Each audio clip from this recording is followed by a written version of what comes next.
All right. Well, hello, everyone, and welcome to the Brand Your Practice podcast, where you get to learn about marketing, growing, and scaling your private practice. I'm Brent Stutzman, and today we're going to be talking about the power of community to fight isolation and overwhelm. And to help me do that is Christy Pennison and Steph Korpel, founders of the Practice CoLab. Christy and Steph help group practice owners work less, make more, and live most by providing the strategy, structure, and support they need to grow their businesses without burnout. Through live events, mastermind programs, and collaborative experiences, they create spaces for practice owners to step back, gain clarity, and take action so they can build a thriving, profitable business while reclaiming their time and energy. That sounds amazing. Welcome to the show, That Christy and sounds Steph. amazing to me too. I'm like, ooh, where are those people? Yes. Well, it's really, I've helped a lot of practice owners launch their and scale up their practices around the country. I'm married to a practice owner, so we get it. Like I live it and breathe it all day long. And overwhelm is definitely it's a real thing. And actually, Steph, I met you for the first time Yeah, at the Group Practice Scaling Summit sure back did. here in Chicago, and it's great to have you back this year. And I would love to hear a little bit before we jump in. How did you guys end up collaborating to create the Yeah. Practice Collab? And then we can jump into today's topic. Yeah, so this is a pretty fun origin story. Christy and I, when we were in our solo practice days, we were in an accountability group together just on Zoom. And we had spent a few 1-hour meetings together. And then, she missed a couple meetings, I missed a couple meetings. And then sometime in about August or September of 2020, we were in one of these meetings and talking about how we were both about to hire somebody. And so I just messaged her on the side of Zoom. You know how you can chat with a specific person. So I Private. just sent her a chat Yeah. and said, listen, I'm going to get out of town. This would have been actually late September, I think. I'm going to get out of town and go to Nashville for a weekend to do all the things I need to do to onboard somebody. Because if I'm at home, I'll do laundry, I'll cook, I'll let clients schedule, all of that. So I need a different environment. I know you're about to hire too. Do you want to meet me in Nashville? Now, we had spent maybe 10 hours together on Zoom as a whole. Yeah. 10 hours. Collective with other I had never people, met her. not like together. We Yeah. had- Yeah. Never chatted on the phone with her, anything like that. So this one says, sure, let me check my schedule and I'll get back to you. Like taking this idea completely seriously. And I was being serious. Yeah. And so she emailed me later that night and said, I'm free. I'll go ahead and book my flight. And so we met each other in Nashville. Now, to underscore the point of how much we didn't know each other, I had rented a car and I was picking her up at the airport because I got there a few hours before her. And when I pulled up, we didn't even have each other's phone numbers. We were using Facebook Messenger for her to tell me where she was outside for me to pull up and get her. So this stranger from the internet and I took a weekend to spend in an Airbnb in Nashville, and we just worked the whole weekend. Now, the first night we were laying across the hall from each other, like giving each other our life stories up to that point. I seriously think I was like this. So Yeah. tell me about yourself, because literally we didn't know each other. So it was Yeah. like, tell me about your life. Can we condense this in, 5 to 10 minutes? And Yeah. And then the rest of that weekend, we just spent time working on different HR thing, an offer letter to onboard somebody, kind of the starts of an employee manual, ramping up marketing if we were going to have to hire Bookkeeping. somebody, bookkeeping. Yeah. And we walked away from that experience feeling I think I did, feeling accomplished to-do list wise, but what was also so powerful was sitting across from somebody and working and being able to at any point in time say, do you like this wording better or this wording? Or wait a minute, does it make sense to do it this way or do it this way, without having to stop and call somebody, but they're in session and then in supervision, so they can't get back to you until the next week, or Yeah. those sorts of things. So that live collaboration and taking the time for our own to-do list was something we realized was so powerful, so helpful, so impactful, that we knew that if we were experiencing it, the likelihood that universally any others. business owner, but especially group practice owner, was feeling the same thing and could benefit in the same way was pretty likely. So as a little bit more time went by, we decided to make it a business model. And invite other people along the journey to do it with us. And so it's been pretty incredible. But that's how it all got started. Oh, that's great. No, thank you for that. Thank you. Yeah. And and if you're joining live here on the podcast here, you can put a question in. Yes. Stephanie and Christy, and we can answer that too. So, or not, you don't have to. Yeah. So let's go ahead then. Thank you for that backstory. Let's go ahead and jump in to the power of community to fight isolation and overwhelm. You shared 3 different kind of talking points. So I'll turn it over to you to get started. Yeah, absolutely. Well, I think that a lot of times when you are a practice owner, again, we'll go back to that word of overwhelm. And I was thinking about this other day, sometimes we can get so busy building a business, especially a business that you're passionate about, that you kind of forget to also build a life in the process.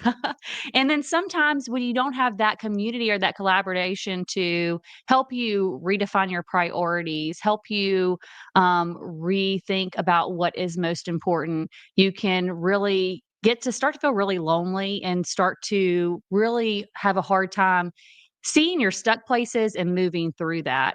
And so our first thing that we just really saw was that, it can be overwhelming. You can be juggling all the things. You can feel lonely in decision making. I'm wondering if anybody listening is resonating with this.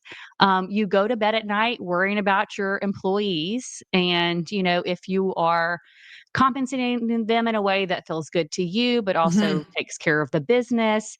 You also have people that you work with sometimes that you have personal relationships and you have personal feelings, and then you have feelings about the business, and then you just lack time to implement all these other new ideas that you have going around your head. It's like all the things at once. And so one of the things that we found is that when you can take some time to build that collaboration and that community, that there really can sometimes provide this, I don't know, live think tank, so to speak, that you're not really in competition, which is, it can be a challenge in this space, where especially if you're in a community and there's multiple practices. I don't know. Have you ever felt this, Steph, like where it's either competition or comparison?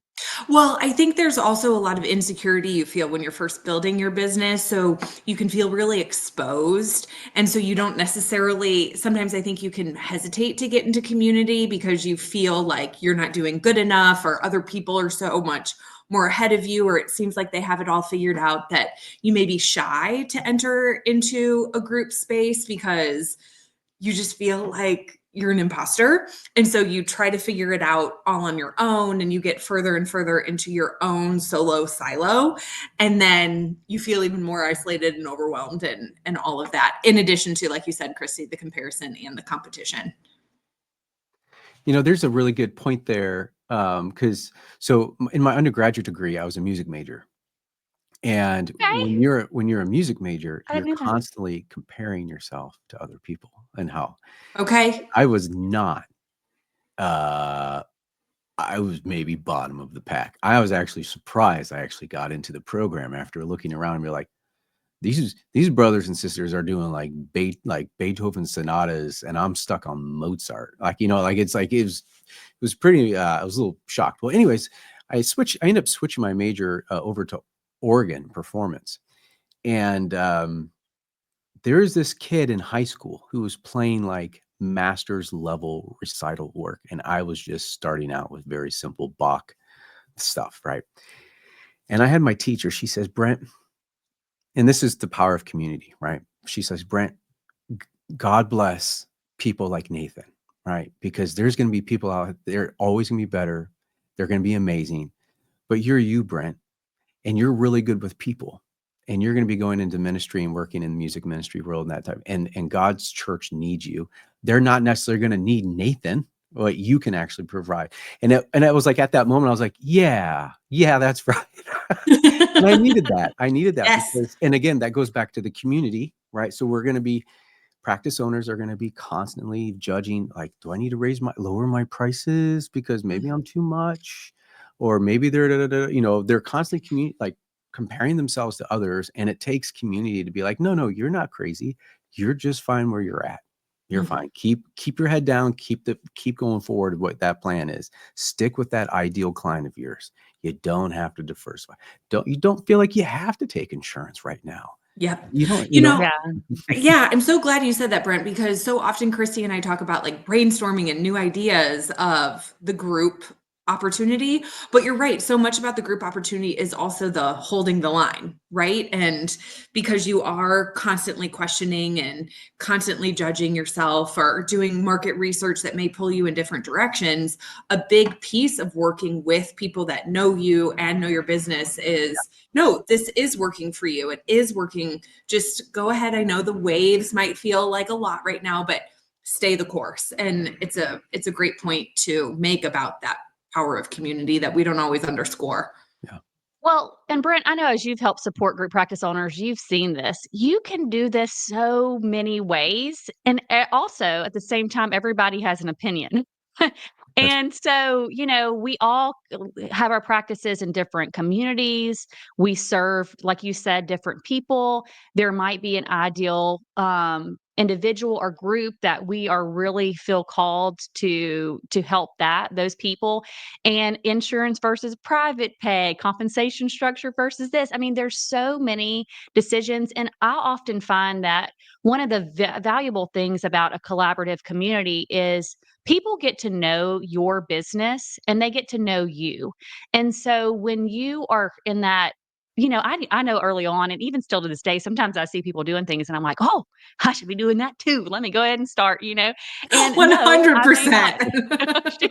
This is totally me too, by the way. I'm like a 7 on the Enneagram. So I'm just like, if that looks like a good idea, maybe I should implement that. But, sometimes we just need to have people in our corner that can also reflect back to you like, well, I don't know. You said that during this season of your life, here's your priorities that you are focusing on, or here's the things that most align to you. In fact, we just got back from what we call a collab experience weekend in Nashville. So we went full circle. going back. And it's really was interesting to hear some of the dialogue because, we each of the people there have completely different kind of structures and what's most important to them and what aligns with them as a practice owner. And I think when you get in the space of information, which we get so much information and, bombarded at us all the time, especially if you're a lifelong learner and you're like, I just want to learn all the things, we can't implement everything all at once, and nor should we, but that collaborative group helps you in almost the decision-making process too, to help you realign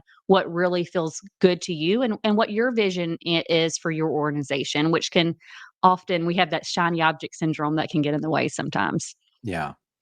Can I ask, maybe before you go on to the next point, what do you say are like kind of the top 2 things that practice owners, like that overwhelm, 2 areas of overwhelm that you're seeing, like Yeah. maybe right now, or what people typically bring to the group? I think, Christy, correct me if I'm wrong, but I think practice owners are always evaluating what they're paying their therapists and always wondering if it's this constant tug between, is it enough for these people that I employ and I care about? Mhm. And can the business handle it? Right? Because as a business owner, you really have to see the business as like one or even more employees. So Yeah. you can take care of the business, because otherwise you won't have any profit margin. Or that's when you see business owners not paying themselves. And so after a couple of years, they have to consider closing because they can't keep going. So I think the overwhelm of how to take care of their employees is constant. And that's whether you're in year 1 or year 7 or beyond. I hear that a lot. And then, Christy, do you have something else immediately coming to mind? I'm interested in what you say, Steph. So go for this, and I'll see if there is one Okay. other thing that pops to mind. But I would say that the employee well-being and just fighting that, like, I want to do well by my employees, but I also need to protect the business because that's what's going to ultimately take care of the employees. But go ahead, Steph. What were you going to say? I don't know if another one immediately sticks out. So if you have one Okay, sticking well, out. one thing that I've been hearing a lot lately that I think is, I don't know if it's due to economy or just where we Okay. are, is I do hear a lot of uncertainty right now that I may have not heard in the past. And me and Steph, we both started. Steph had a little bit our practices right before the COVID era hit. Okay. Mhm. And we actually entered into group during COVID days. Okay. So during that COVID time, if you had started or you were growing a group practice, there was like this definite need for mental health services. And I still think that need exists today, even more so. But I have seen a lot of group practice owners struggle recently with, should I take insurance or should I not? Kind of that question that you had because of some of the challenges they're seeing, maybe in their area, maybe their calls. I think that's always a stressor as well. Is our calls enough? Which I know you speak to that a lot, Brent. Mhm. Are they the call volume where it needs to be to get our therapists full? And it goes back to therapist concern, right? Like Yep. if the therapists are full and doing well, then the practice normally is doing well. But when we see those calls slow down, it puts sometimes people in a uncertain, scared mindset to say, do I need to do things differently? Do I need to change my model? And so that's another thing that I'm hearing more recently than in the past, I would say. Yeah. Or even how can I do more? I consider our robust at my practice, our robust, our marketing at our practice pretty robust. And so I agree with Christy. Sometimes it's like, what else can I do? Where can I even pull a lever to make a shift? And yes, Christy's right. That is something that I think comes up for a lot of practices across the nation, especially if, like she said, you got started in COVID times where there were clients seemingly everywhere. We're now readjusting to where there is the need for a true marketing plan, but also those spaces are a lot fuller, right? So Google Ads, for example, the ROI of Google Ads is not what it was 2 or 3 years Oh, ago. So kind of more saturated markets is how a lot of us feel. And how do we make Psychology ourselves Today. known and heard? That was a Yes. big one, right? And I feel like that's dwindling as a real I mean, it depends on where you live and yeah, but even all those things you're having to reconsider. And I think when you're in that fear-based uncertainty mindset, this is where community and collaboration really helps because I don't know about you, Brent, but when I'm in a like uncertain, especially when it comes to my employees or my team, and I'm mm, in a fear-based mindset, it's hard for me to pull myself out of it. And so that collaborative group really does help you kind of sometimes vent those frustrations and overwhelm, but then help you reframe where you're at. yeah. No, Does that's that line helpful. up with what you hear, Brent? Because you work with people in such a different way. You're so adjacent to the business that I wonder if because you weren't directly in it and people aren't maybe necessarily doing that same comparing and It, contrasting, if you hear things differently. yeah, it depends where they're at in the Okay, stage of growth. So if sure. they're That at makes the sense. beginning and their brand isn't as developed yet, um, they'll be like, should I lower my rates? Okay. There was one that was sort of like, well, my competitor, they only pay their interns, they're like pre-licensed clinicians, right? So their employees $100. They only charge $100. And I said, well, I bet if I went into their QuickBooks, I bet they're not profitable at all and they're losing sleep and they can't even pay their people. Mm-hmm. And so their people are going to feel Interesting. resentful. So like, it just like, so I had to like, okay, calm down. Like we're okay on the pricing. You deserve $175 a session. Like you have a master's degree and a ton of certifications, right? Yeah. There's that. And there's always like, where the leads, they're slowing down, like where are they coming from? And Google's not, Mm-hmm. producing as much. Googling. And I'm going to share this at the group. I'm going to go deeper at the group practice scaling summit on this, but I'm doing a deep dive on what I call big therapy and Cool. all the venture capital money that's coming in Yes. and absolutely cannibalizing mom and pop Yes. shops. So if you heavily relied on Google, you're probably freaking out, and because Google's has gone to trash, and a lot of different those channels that they were very favorable to small brick Yeah. and mortar type of things for shops. But the entrance of big therapy and like the $9 billion that have come into the market have absolutely cannibalized a lot of things. So yeah, but that's, it's always, leads and marketing is a big thing that people get anxious. And I'm like, it's coming back down to 1980s marketing now. You Yeah. have to get your word of mouth. People will do business with those they trust, and you've done nothing for Yeah. the I last love how 5 you said years. this too. Now, I'm in a smaller community, Brent, but I mean, that pound the pavement, let's go show up to a community event, let's send that. It wouldn't work for everybody in bigger places, but it really has been a super ROI. But those are the things that we talk about, right? In collaboration with people. What's working for who? How can we share resources? How can we share ideas and kind of sometimes fast track some of that mistake making, right? Like, Oh, "Oh, I yes. made this mistake. Yeah, Don't go there," right. Mhm. Well, yeah, so it's definitely worth the investment of being part of a collaborative group just so you don't make the mistakes.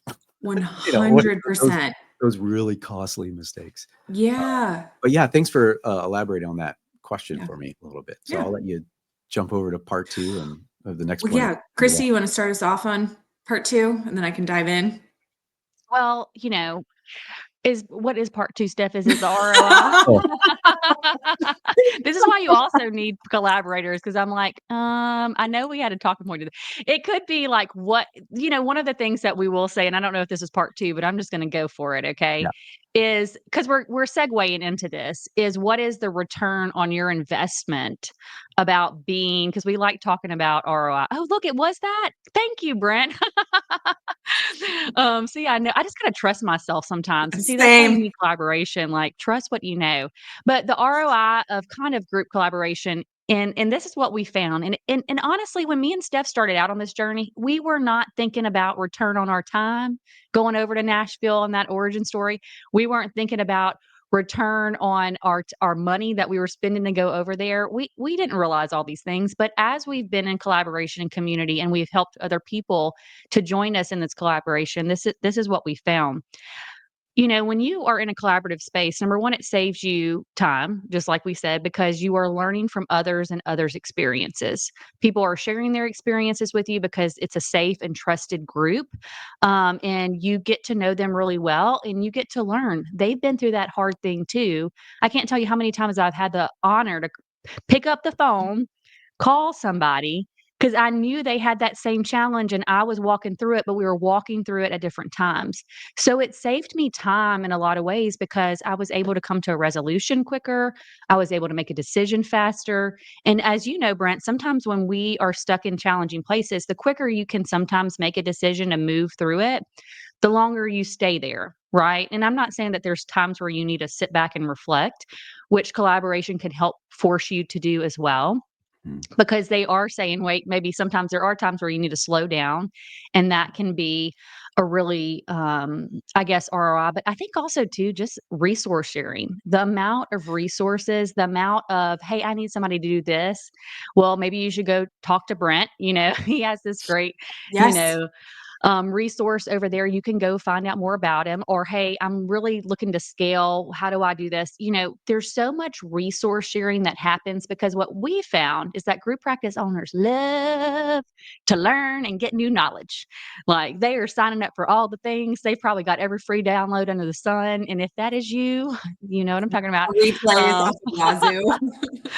but they're a wealth of information, and sometimes they've really deep dived. A good example is park and talk Walk therapy, and walk and talk talk, therapy or or whatever. park therapy. I'm glad you brought this up because it was an there's a example I was bunch gonna of people use. in a parking lot talking. Park. You go to the park to talk and walk. Anyways, this is just an example, right? This is something we're wanting to do in our practice because we have a park next door and it's beautiful. It's spring. Now my therapists want to get out and frolic. And so, I called and asked all these group practice owners when we were in a collaborative cohort, hey, have any of y'all done this? I know Steph had done it before, but they all brought such great insights. So in a matter of 10 minutes, I had everything that I needed to train my therapist on to consider. I had like a consent form. I had all the what not to do, what to do, what to think about, what to not think about. And if I had to go find that stuff on my own, it would have probably taken me hours. And I probably still wouldn't have thought of some of the things that they told me to think about because they've done it. And so I think that's a return on your kind of it's investment in time, is that you just can learn how to implement a lot quicker. Steph, what else would you say? Yeah, it's all of that also so ties together with your brain space and energy, right? So another example is an employee handbook, right? Or SOPs. So if you had to build an employee handbook, and this is also pre ChatGPT, it's a little bit easier to do employee handbook without it taking Gosh, hours now that there's where was ChatGPT. But ChatGPT when I started right, my group practice? I do not right, know. right. But thinking through all of those things or building out all of those things versus somebody saying, here's mine. And then you go ahead and personalize it to your practice and then send it to your attorney. So it also saves a lot of money to be doing the resource sharing, right? Because your attorney's not building it from scratch, or maybe something for accounting you learn how to do on your own, and then your accountant just double checks it versus doing it all themselves. And then you then have energy to do the fun stuff or the stuff that interests you, and not constantly be bogged down in the things that only you can do, but that you don't want to do. So it's this beautiful thing of time sharing, which saves money, which gives you back energy, which allows you more emotional space, which gives you more time, and all of that. So it's just this really beautiful positive impact that then can create forward momentum.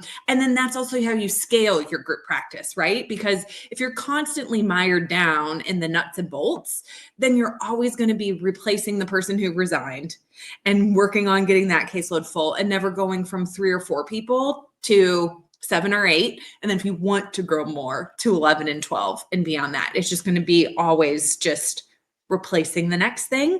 And I know most people that do want to get into group practice want to at least scale it to a place that they can work less and make more. And you do have to reach kind of a critical mass in order for that to be the case. Otherwise, you are a group practice owner that's working maybe just a little bit less clinically than when you were solo, and a lot more administratively. And that is a place that we find a lot of group practice owners get stuck in, right? Is they have this idea that they want to build a group practice so they can see maybe 12 or 15 or 8 people a week, but also have a little bit more flexibility, make more money than if they were just seeing people on their own. But they get stuck in a place where they're seeing 15 or 18 or maybe even 20. They have 3 or 4 employees. They're doing all the supervision because they can afford to outsource it, or think they can't afford to outsource supervision.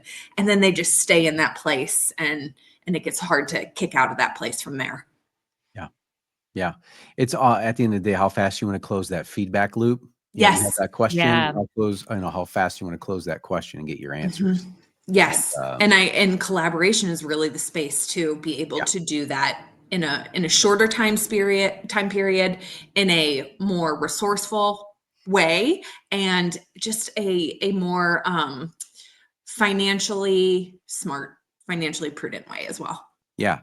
What is it? Like the life of an entrepreneur, it's like they're willing to um eventually exchange money for time to get money Uh-huh. back. Yeah. Yep. At the beginning, we're willing to like not do that, right? We're spending Yes. time learning the craft or whatever. Eventually, 'Cause you're you like, ain't well, got the money at the beginning, Brent. you don't You have the Right. gotta money just in the hustle. beginning. You're bootstrapping this thing, and then eventually, like, no, I actually would rather pay $100 to get this done in 10 minutes than in 6 hours. You know what I 100%. mean? Like, Yes. I mean, Yes. come on, let's like the Disney Fast 100%. Pass, right? Like, come Mhm. Mhm. I'd Yeah. rather get on the It's a Small World teacups or whatever, Mhm. and not wait in line. If I can, spend $100 to do that, I Yep. probably would. Yep. Sign me up. Yeah. Yeah, but we see so many practice owners get stuck in a place where they can't do that. Mhm. And they're like, this isn't the dream I bought into. Mhm. And Yeah. so those are the people I would really say, find your group, find your community, because that may be the piece that's missing Yeah. for you to be able to make those decisions. Yeah. Yeah. Anything we add before I jump over to the read break? No, Go I think for it. ad break Go is for it. perfect. It's Otherwise, I was time going to for an start to ad foray into break. point 3. All right. Yeah. All right. So let me let everyone know before we go on. I'll let the listeners know about TheraSAS. We designed TheraSAS because many of my marketing clients were using Post-it notes and Google Sheets to record new client leads, but clients were still falling through the cracks and money was being left on the table. It's said that the riches are in the niches and the fortune is in the follow-up. TheraSAS was specifically designed for the follow-up process. TheraSAS is a powerful HIPAA-compliant CRM software for private practices. It allows you to quickly capture, qualify, and close prospective clients. You get email and text message automations, built-in newsletter templates, and a dashboard with real-time analytics so you always know how your sales and marketing efforts are going. So to get started is pretty simple. Just go to therasas.com. That's THERASAAS.com, and just see how our customers love it. All right. If you're still interested, step 2 is just go sign up for a free demo and meet with me. And I want to see if TheraSAS will actually solve the problems that you're looking to solve with the CRM. You get to see how it works. And step 3, if TheraSAS is a good fit for your practice, go ahead and buy it, and we'll set you up and get you into the onboarding process. We take it really seriously, and we walk with you every step of the way. It's that simple. So TheraSAS has allowed group practice owners to supercharge their intake team. And really, at the end of the day, it allows practice owners to sleep a little bit better at night because they now have full transparency into their sales and marketing efforts. And they don't have to rely on 3 or 4 different systems to see how everything is going. So to see if TheraSAS is a good fit for your practice, go to TheraSAS, THERASAAS.com today and schedule a demo call. The other thing I want my listeners to know about is the Group Practice Scaling Summit. Look, you went to graduate school to be a great clinician, but they didn't teach you how to be a business owner. And the Group Practice Scaling Summit is all about giving the skills to how to run your practice. So we focus on marketing, finances, and operations. And this year's topics, we're going to be focusing on what I mentioned earlier. We're talking about big therapy. So my talk is going to be on building a personal brand in the midst of big therapy competition, and why building a brand, and more specifically your personal brand, is really the key to winning in that competition. Nate's going to be talking about pay structures for your clinicians. A couple of these topics we've touched on a little bit in the podcast today. Let's see here. Ashley's talking about how to work with your interns and your pre-licensed clinicians to keep their books full. Whitney's going to be talking about how to retain your clinicians, right? How to keep your clinicians in your practice. And then Allison's going to be talking about how to build wealth with real estate. She's a practice owner, she's got 80 employees here. It said. That's a lot. But she also has 5 properties. And this is something as group practice owners, as you begin to accumulate a little more wealth, what do you do with that? Maybe real estate is in your future. So go to Group Practice Scaling Summits. Just go to practicescalingsummit.com. It's in beautiful Chicago, Thursday, May 1st and Friday, May 2nd. We actually have a third day. It's an optional day. It's here in Hinsdale, actually, where it's an implementation day. So you can take what you learn and begin to implement it right away. And it should be really great. So imagine a place where it's sort of like mini TED Talks with question and answering time with the expert speakers. Everyone's in the same room. There's no breakout sessions. So there's lots of interaction with speakers, and you're getting that feedback loop going in real time. And we also feed you breakfast and lunch. Not a bad deal. So go to Group Practice, or go to the practicescalingsummit.com and get your ticket today. All right. So let's jump back in. Oops. I need to add you back to the stage. Here we go. I need to click on the right things. There we go. Now we're back. And by the way, such a rock star lineup of people. You know, some of those people, not only just you, Brent, but I mean, people that have really shaped us as group practice owners are going to be speaking. So that's really exciting. Well, I'm really excited. I mean, I was overwhelmed by like, Brent, I heard you're doing it again. Can I speak? And I was like, that's awesome. Good for you guys. That's huge. Yeah. So it was a lot easier to get people were just asking. I was like, oh, okay, yeah. So let's do it. You know, well, and I will say it's ahead. an excellent conference, summit, whatever noun you want to use. I had such a great time last year. I still talk to people I met last year, collaborate with them, get together as friends. And it really just kind of feeds into that whole community is key, and kind of might go into our third point. But for anyone listening, I highly recommend being there. As soon as tickets came out this year, I bought it. I told several people after the summit last year to keep it on their radar for this year. Oh, thank you. Because I really appreciate the tactical business advice and not just, I don't want to call it fluffy content, but again, our time is so valuable as group practice owners that I think the topics have to be pretty well vetted and also delivered in a really hard hitting way for it to feel valuable. And I felt all of my time was respected as valuable last year. Oh, well, thank you. That means a lot. That was really Yeah. one of our goals, is to keep it as tactical as possible. Yeah, because I don't know what Enneagram I am, but I'm like, just don't waste my time. Yeah. That was sort of like, You're gonna have to do it then, Brent, and let us know, okay? yeah, Do the yeah. You assessment. might already be like, I think he's probably this number. All right. Well, I'll turn it back over to you. Thank you. Yeah. So, getting into how to find community and how to use it, I think it's beautiful that we do live in the era we do because it's pretty easy to find online communities. And I do think that in a way, an online community with people from other areas of the country than you can sometimes feel safer because it does eliminate that communication or that comparison and vulnerability you might feel by showing up in a community in a collaborative community in your own geographic area, right? Because maybe you guys are both private pay practices that serve couples. And you're like, oh my gosh, we're literally advertising to the same person. I don't want to talk about what we're doing for marketing or Google ads or things like that. And I get it. So I do think showing up in Facebook groups or going to conferences and seeing who you meet there and who you hit it off with there and asking them where they have found community or asking them if they just want to start one, right? I mean, I started a mastermind group, I don't know how many years ago, and it was just from people I met at a conference that I liked. And I thought we would all work well together and everybody was receptive to it and it worked great. I think you can also, I do think there is something to maybe collaborating in your community if you're maybe in a certain stage of group practice or you were just really secure in yourself, which, we all should work toward being, because there is something to, I think, in person getting together, right? That holds so much power. I think we all feel that when we are at these in-person conferences or we do have an in-person therapy session versus a virtual therapy session, it just can feel a little bit more rewarding, or because so often these people that start as colleagues really do shift to being really good friends, and being able to get coffee or brunch or dinner with a really good friend feels really good. So I definitely think there's something to balancing both.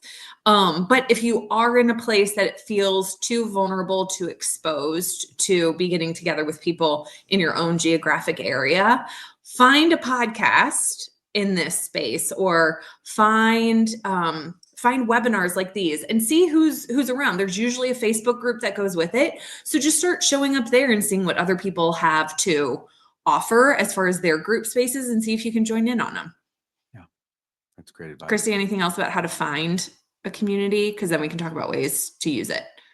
Yeah, I mean, I definitely think that where you are kind of going, and to your point, Brent, I know you're going to talk about personal brand. So I would also say, is there people that you follow that you resonate with, like really aligns with your message, right? Or what you're trying to do in the world.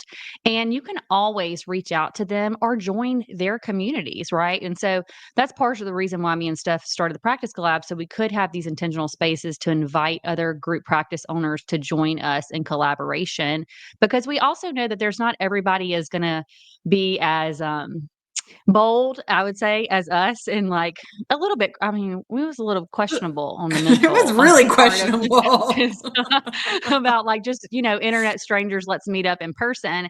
And so for those of y'all that are like maybe not like super, going to be the one that's going to take the lead and message somebody in the chat to say, come. Can we set up a mastermind? Then we did want to create a space for people to do that as well, because I know not everybody, maybe it comes naturally to network. I know some people, when I say the word network or collaborate, it's like inside they're like, oh, you're asking me to do what? So if that's you, we see you, we hear you. But I do think it's about trying to find people in the space that you really align with, and look for opportunities to collaborate. And it could be even by starting to get into their groups as well.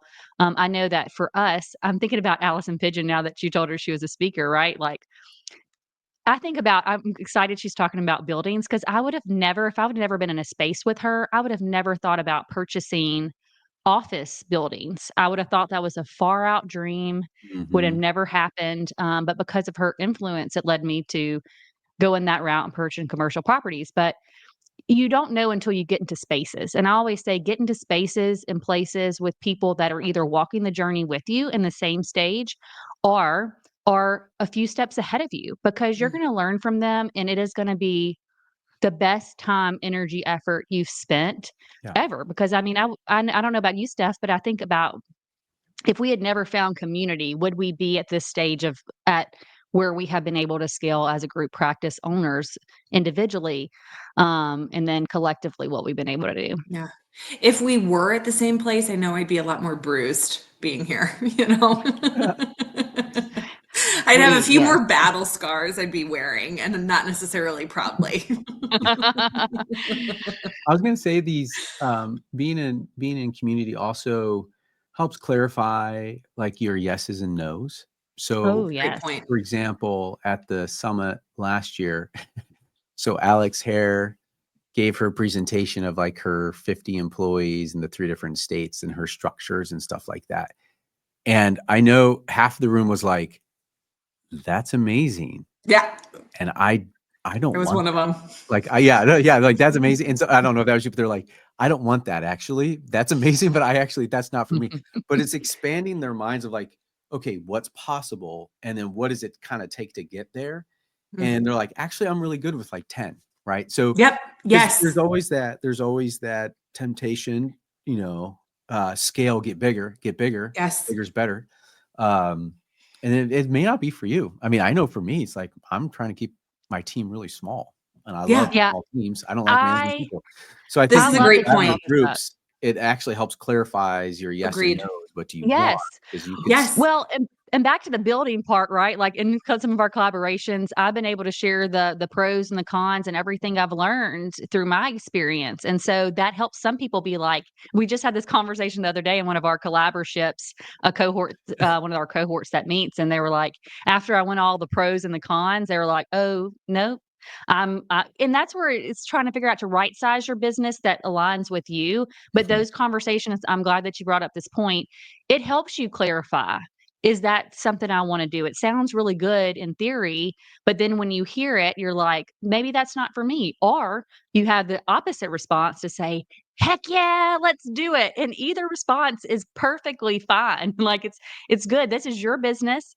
You get to figure out what works for you. And I think to your point, in those collaborative moments or in that community, it helps you define your yes or no's to say, no, actually, this really works for me and where I'm at. And I talk about life too. Like it helps you realign because we're people, we're humans, Yeah. and we have these things called personal lives, where we like, maybe want to travel more or, maybe want to spend time with our families or, do these other things. And so I think that will also help you in those community to help you figure out what is yes and no, to prioritize and hold the space for the things that are most important to you.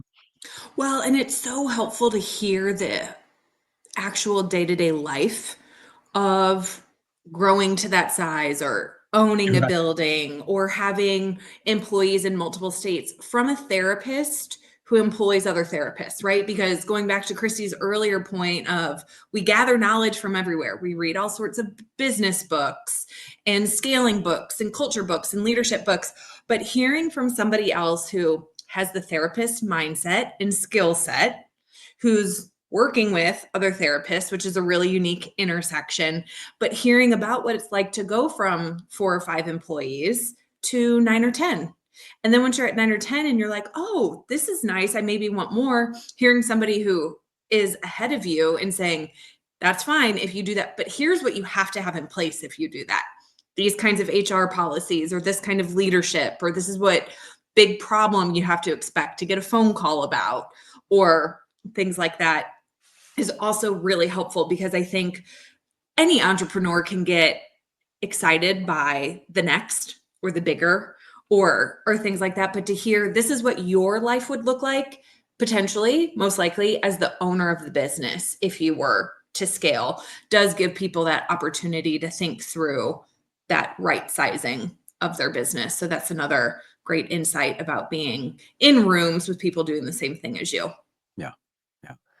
Well, good. Well, thank you so much. How can, Yeah. for this conversation, I think, what you're doing is really needed. And so how can people find out more about the Practice CoLab? Yeah, so we offer 3 different ways to be involved with a community. So the first is what Christy referenced earlier, these collaborship weekends, these in-person I'm sorry I experiences. laugh at that. Hey, I thought the first time. It's not being rude. I was No, it's okay because like, it's not quite a membership, but it's also, so we decided to get a little creative with English. We're making up new words, put in the Yeah. dictionary. So in person collaborating, and these are, another way of thinking about it is working weekends. So we go to Nashville, we've been to Denver, we've been to Dallas. And then we also have collaborships, which are kind of that more membership model communities. And we meet weekly. And the cool thing about our collaborships are we help you hold time for your to-do list, right? So we get together 4 times a month. Twice it is just 1 hour, and we kind of bring emotional processing or a quick hot topic and just get together and build a relationship and help people move through whatever's going on in the business that week. But then our 2-hour meetings, which also happen twice a week, we do work sprints. So we are working together, dedicated focus time on your to-do list, which any entrepreneur knows it's hard to find time for that. So we keep people accountable to their to-do list and help them hold the time for that. And then the third thing that we do is the Collab Lab. And that is our in-person gathering of not quite a conference, not quite a summit, but presentation of a topic and then immediate breakout to work on that topic. So Brent, you talked about, you have your lineup and then the implementation day, which is beautiful. So it's similar to that. We just implement right after the topic. And so that is in St. Louis in September 17th through 19th. And you know how it is when like-minded people that are kind of aimed in the right direction get together, it just takes off with fun and community and just that feeling of getting it. You're just amongst people who get it. So those are our 3 offerings. And I will say that we typically work with people that are about 2 years into their group practice ownership experience. Those people who have already kind of stabilized, they know a lot of the things, but they need to implement the things. So that's kind of the space that we occupy in our offerings. Awesome. Well, that's at the practicecolab.com. Thank you. Yes. All right. Well, thank you. Well, thanks for joining Thank me you for today. sharing all that too, Brent, and highlighting our little pages, that way Yeah, and we're having blown us over the on. It's top always so website. great to talk to the people we love in this space. So Oh, well, it thank was you. good to spend I time know, with and you I this read the morning. emails all the time. Anytime I can read or watch or listen, so we appreciate you Did you guys having meet us. in person at Meet You in Kentucky last year? Maybe not, but Maybe can you not. introduce Okay. us? Yeah. Yeah, I get to speak again at Meet You Kentucky. And Nice. so that was a real privilege last year. And I'm glad I can do it again. What I was going to say, thanks for reading the newsletter. Yeah, this is I'm calling it this is the year of the webinar. So Yeah. webinars are like, they still work really well. So I'm just Cool. video first kind of approach and webinar and get it out to the newsletter. So Yeah. I love but it. Well, we Yeah. value who you are in our space and really appreciate you taking the time to have us on today and giving us the opportunity to talk about this. yeah, well, you're welcome. Thank you. Well, I appreciate that. Thank you so much. Yeah. All right, now I got to do the disclaimer. All content on the Brand Your Practice website, podcast, and other media reflects my own opinions and should not be taken as legal advice, financial advice, or investment advice. Please seek out the guidance of a professionally trained and licensed individual before making any decisions. Some links in the descriptions may be affiliate links. All right, folks, thanks for listening. If you found the conversation useful, subscribe to the podcast, and please join me next time for the Brand Your Practice podcast. Awesome. Bye. Thanks, everybody. All right.